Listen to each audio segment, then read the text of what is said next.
right, welcome to DGP Week 9. Make sure you have your title at the top. And please make sure you spell out your numbers. It's Tuesday, October the 20th, or whatever date you are putting down. I'm more interested in your spelling of the day and month and the placement of commas as opposed to the actual date. So please check your commas here between the day and the month and the date and the year. So our sentence comes from Legend of Sleepy Hollow, and we have the hair of the affrighted pedagogue rose upon his head with terror. We have our parts of speech listed here at the bottom. Typically, if you are struggling with this, I would recommend going and finding those articles first. There's only 3 of them, a, and, the, labeling them on the sentence, and that gives you a head start instantly, and you've got somewhere to go. So we have the as an article, and we also have another article, the, and you've taken care of the articles in the sentence. Nouns are another quick thing. They're either going to be hopefully pretty obvious to you, or they might be a little difficult, and I've got some clues as to how you might differentiate between nouns and other parts of speech as we move through this. Hair is a noun, you can touch it. Head is a noun, you can touch it. Now we have 2 of our 4 nouns.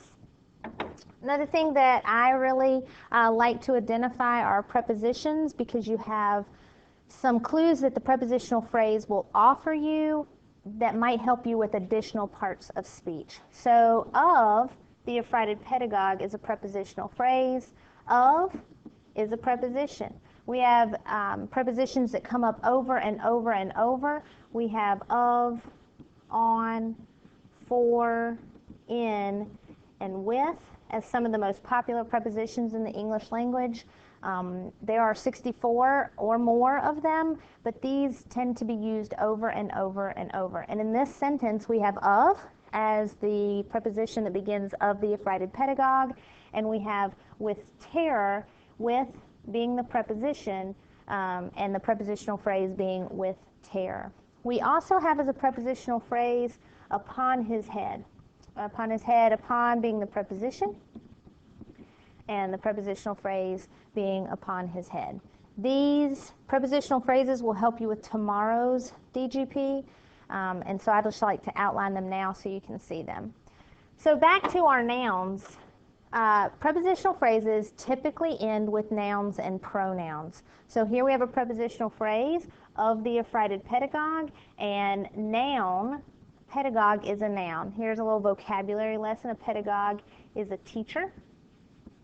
And so you have that information. If it did say teacher, you would have already known that and been able to label it. So we have of the affrighted pedagogue as a noun. You have head, the last word in our prepositional phrase here, as a noun, and terror is an abstract noun. That's the more difficult of the 4 nouns listed. So terror is a noun, and it follows that rule that the last word in prepositional phrases is typically a noun or a pronoun. Now we have completed our 3 prepositional phrases and our 4 nouns. We have a participle. We're going to wait until last for that, because I think we can easily identify our action verb. The hair rose. This is your action verb. So we've labeled that. Possessive pronouns show ownership. It is his head. So this is a possessive pronoun. So we've got that labeled. And the only thing left is affrighted. Affrighted is our participle. Our participle is a verb acting as an adjective, and it ends with ed or ing. That's the ending, and that fits this rule. We have affright is typically considered a verb, but it's acting as an adjective because it's the affrighted pedagogue. We have the ending of ed, and so there we have it. It meets all the requirements for a participle. So this is our parts of speech for DGP Week 9.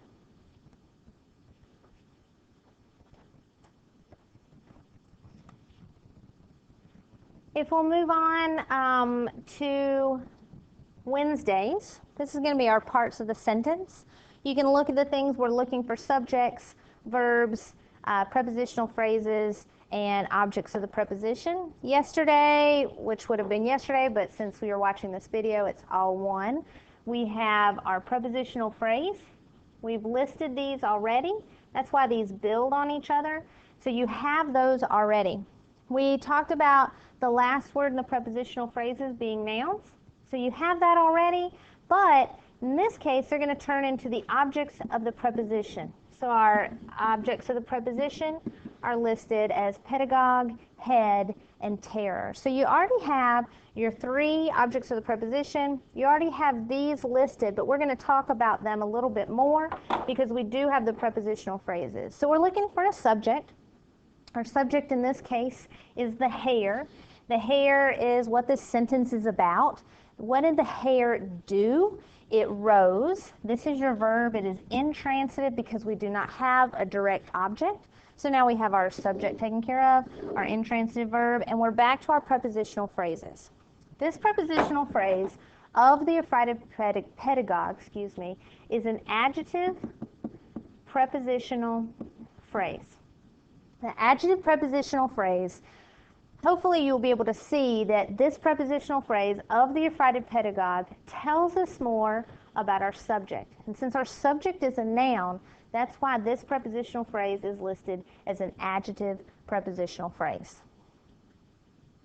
The prepositional phrase upon his head tells where the hare rose, so it answers the question where. Since this tells us more about the verb rose, this is an adverb prepositional phrase.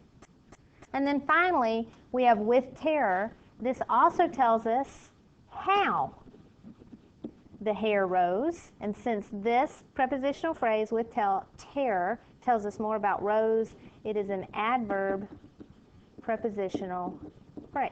So now we've located and labeled all three of our prepositional phrases, identified our subject and verb, and then inside those prepositional phrases located the object of the preposition.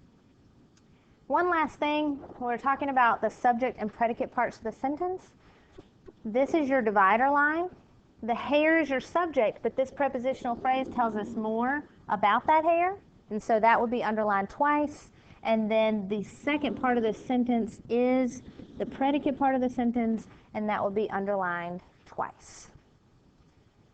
Moving on to Friday.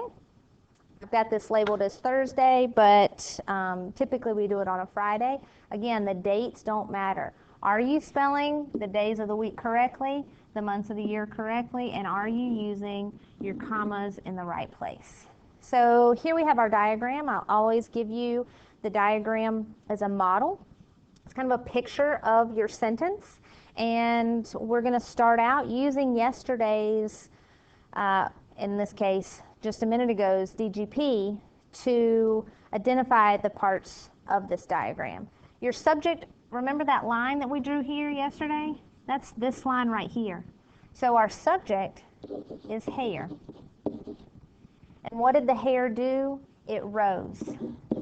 So we have our subject and our verb already on our diagram. That's your basic part of your sentence. From there, we look at how these prepositional phrases modify the subject and verb. What kind of hare? It is the hare. Please make sure you capitalize the because it's capitalized in the sentence. And here's where this prepositional phrase comes in. Your preposition always goes here. This is kind of coding for prepositional phrases. You'll notice you had 3 of them. And here we have the 3 prepositional phrases. Your object of the preposition goes here. We're building on these, so if you were to look back on your paper, you can see, oh, object of the preposition. Come here, you put pedagogue.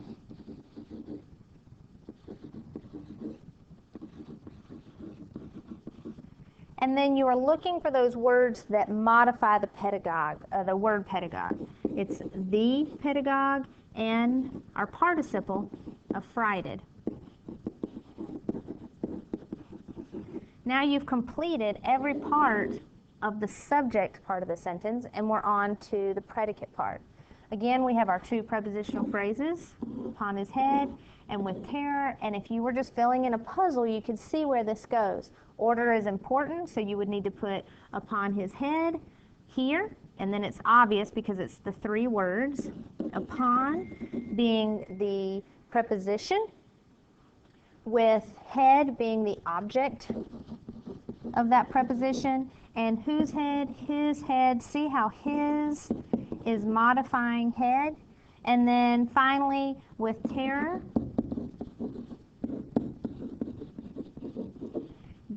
with being your preposition, terror being the object of your preposition, and now you have completed the diagram for DGP Week 9. I hope this was helpful and that you were able to stop as you needed and get the information for your grade.